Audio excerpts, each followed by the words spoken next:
বহু দূর দূরান্ত থেকে এখানটায় ভক্তরা আসেন শিবের মাথায় জল ঢালার জন্য। আর এই বহু ভক্তের আগমনে এই পুণ্যভূমি হয়ে উঠেছে মহা তীর্থক্ষেত্র।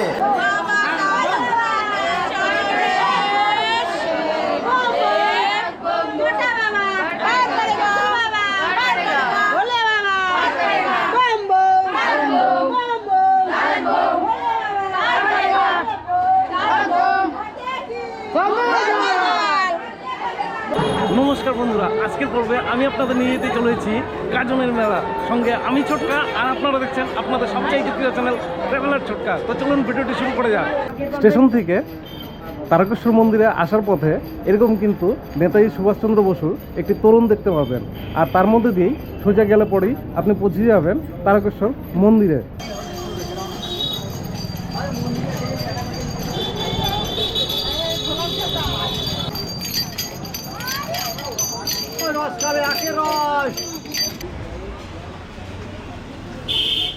আর আমিও যথারীতি তরুণের মধ্যে দিয়ে ভিতরে প্রবেশ করলাম, আর রাস্তার দুধারে দেখতে পেলাম ঠাকুরের আসবাবপত্রের প্রচুর দোকান।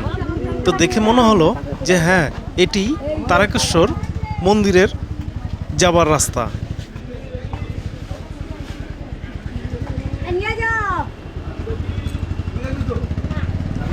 আর যেতে যেতে চোখের সামনে দেখতে পেলাম একটি মন্দিরের মতো।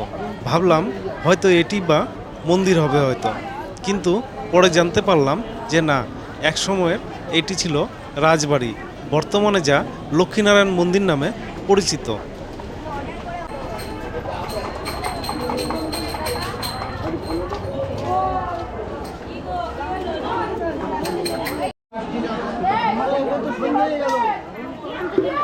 এই রাজবাড়িকে পাশ কাটিয়ে আবারও চললাম মন্দিরের উদ্দেশ্যে।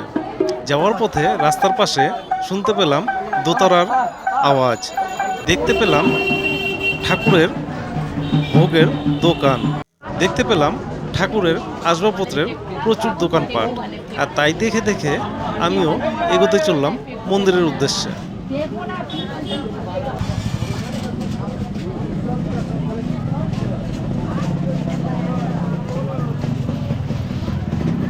আচ্ছা, বলছিলাম যে এই যে ভিড়টা যে দেখতে পাচ্ছি, আজকের ভিড়টা, এটা কি মানে 12 মাসই এরকম ভিড় থাকে, নাকি এটা একটা কোনো মেলা চলছে? মেলা, চৈত্র মাসের মেলা। এটা চৈত্র মাসের মেলা চলছে। তো এই মেলাটা আচ্ছা, এটা কি গাজন মেলা? চৈত্র মাসের গাজন মেলা বলা। আচ্ছা, তো গাজন মেলার কথা আমি অনেক শুনেছি। সেটা কি এই তারকেশ্বরী মানে আজকের দিন চলছে? হ্যাঁ, এখন চলছে, অর্থাৎ টোটাল চৈত্র মাসই চলে। হ্যাঁ, পয়লা বৈশাখ অবধি চলবে, মানে গত রবিবার অবধি চলবে। আচ্ছা দিদি, বলছিলাম এগুলো কত করে? 80 টাকা কিলো। আচ্ছা, অ্যাকচুয়ালি কি এগুলো? আচ্ছা, তার মানে এখানটার কি মানে বাবা তারকেশ্বরের এটা কি মেন প্রসাদ হিসেবে ব্যবহার হয়?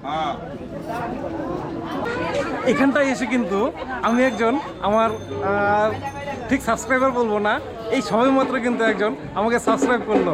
চলুন তার সাথেও খানিকটা কথা বলে নেই। বললাম যে স্টেশন থেকে যদি কেউ আসতে চায়, সে কিভাবে আসবে? এখান থেকে বেশি দূর নয়, স্টেশন হচ্ছে 2 মিনিটের হাঁটাবো। একটু জোরে। এখান থেকে বেশি দূর নয়, 2 মিনিট হয়তো হাঁটাবো। এখান থেকে 2 মিনিট একটু এগিয়ে গেলেই স্টেশন পাওয়া যায়, মানে হেঁটে চলে আসতে পারে, কোনো টোটো বা কিছু দরকার নেই, হেঁটে চলে আসতে পারে। দিদি, বলছিলাম যে এই মালাগুলো কত করে গো? 100 টাকা। এগুলো কি অরিজিনাল রুদ্রাক্ষ? আচ্ছা, কিন্তু দেখতে কিন্তু খুব সুন্দর। নর্মালি আমিও জানতাম না যে এখানটা কেন এত ভিড়, কারণ এর আগে এত ভিড় আমি কখনো দেখতে পাইনি। কিন্তু এখানকার লোকজনের কাছ থেকে জানতে পেলাম যে এখন নাকি গাজনের মেলা চলছে, তাই এত ভিড়। বললাম, আপনি কোথা থেকে আসছেন? বসিরহাট থেকে আসছি। বসিরহাট। তো এই গাজনের মেলায় আসছেন কি উদ্দেশ্য নিয়ে? গাজনের মেলা আসলাম, এটা মানুষের ভিড় উৎসাহ নিয়ে এটা উৎসব চলছে। এই সময় চৈত্র মাসে উৎসব, সমস্ত দিক থেকে মানুষ আসে, পশ্চিমবাংলার বিভিন্ন প্রান্ত থেকে এবং ওপার বাংলার থেকেও মানুষ এখানে আসে। সেই জন্য আমরা এখানে এসেছি। আমরা মাঝে মাঝে আসি, আমাদের এই ভালো লাগে। মেলাটাকে বিরাট আকারে মেলা। এই মেলা বাংলার একটা ঐতিহ্য বহন করে, কিন্তু এই মেলাকে যদি আমরা ধরে রাখতে পারি, আগামী দিনে আরও বড় কিছু।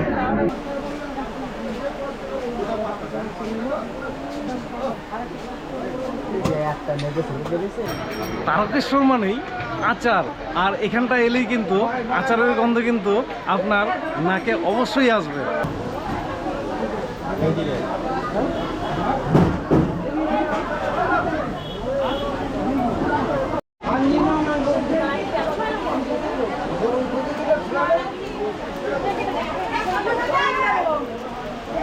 দিদি এটা কিসের আচার গো?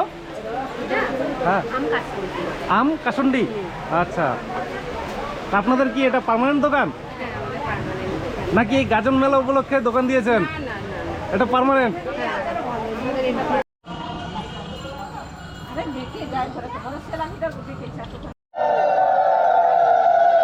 মেলায় আগত তীর্থযাত্রী আর দোকানদারদের সাথে কথা বলতে বলতে শুনতে পেলাম উলুধ্বনির আওয়াজ, আর বুঝে গেলাম হ্যাঁ, হয়তো আমি এখন মন্দিরের ঠিক সামনেই চলে এসেছি। তাই এবার ব্যাগপত্র রাখার পালা। হ্যাঁ, এখানটা সিজন বলতে কোনটা আছে? শ্রাবণ মাস আর চৈত্র মাস, এটাই সিজন। আর আনসিজনে এই হোটেল ভাড়া কি আছে? তখন কম, তখন 500 টাকা 600 টাকা। 500-600, শুধু সিজনেই একটু ভ্যারি করে আর কি। শ্রাবণ মাসে আরও বেশি হয়, আরও বেশি হয়। যখন 8,000 7,000 10,000 চলে যায় বড় ঘরগুলো, তখন 9,000 10,000। ভিতরে ঢুকেই একটা এরকম খাট ঠিক বলবো না, কারণ এটা বুঝতেই পারছেন এটা কিন্তু টোটালটাই কংক্রিটের। উপরে একটা গদি দেওয়া আছে, তার সাথে দুটো বালিশ আর একটি বেডশিট ছিল। এ হচ্ছে গিয়ে আয়না, আর এতে কিন্তু কোনো এসি নেই। রয়েছে একটা চেয়ার, রয়েছে একটা টেবিল, শাওয়ার রয়েছে। আর এখানকার চেক ইন আর চেক আউট হচ্ছে গিয়ে সকাল 8টা টু পরের দিন সকাল 8টা। আমি যে হোটেলটি নিয়েছি সেটির নাম হচ্ছে গিয়ে বৈজনাথ। আর বৈজনাথে এখানটায় রুম ভাড়া নিয়ে এলো আমাদের 1000 টাকা পার নাইট। আর এতে আমরা 3 জন কিন্তু বেশ ভালোভাবেই থাকতে পেরেছিলাম।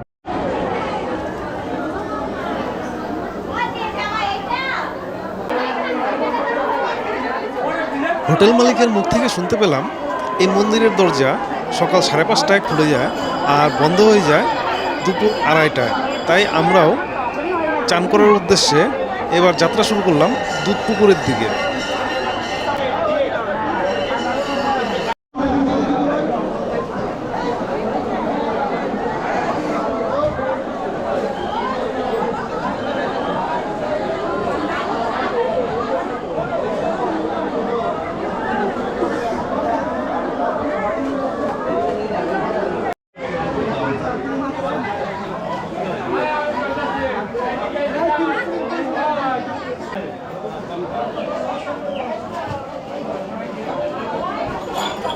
এখানকার কিছু পুণ্যার্থীদের কাছ থেকে জানা কথা যে এই দুধসাগরে স্নান করলে নাকি শরীরের সর্বরোগ দূর হয়, সর্বপাপ দূর হয়। মানে এই দুধ পুকুরে চান করলে নাকি সর্বরোগ দূর হয়। এটা কি সত্যি? সত্যি। তো আপনি কি প্রতি বছরই আসেন এখানটায়? মানে এবছর আমি মায়ের সঙ্গে এসেছি, এর আগে আসতাম, তখন এত উন্নতি হয়নি। আচ্ছা, এখন দেখছি অন্যরকম হয়ে গেছে, সব চিনতে পারছি না।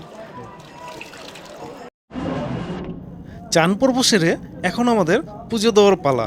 ভাবছি পুরোহিত কোথায় পাবো, কিন্তু কিছুক্ষণের মধ্যেই আমার ধারণাটি ভুল হলো যে না, এখানটায় এসে কোনোদিন পান্ডা বা পুরোহিতকে খুঁজতে হবে না, কারণ তারাই আপনাকে খুঁজে নেবে। হ্যাঁ বন্ধুরা, বাইরে থেকে মন্দিরের কিছুটা অংশ এমনই দেখায়। মন্দিরের ভিতরে ক্যামেরার প্রবেশাধিকার নেই, তাই এখান থেকেই বাবাকে স্মরণ করে নিলাম। সবার শরীর স্বাস্থ্য মন ভালো থাকুক, শুধু এই কামনাই করলাম।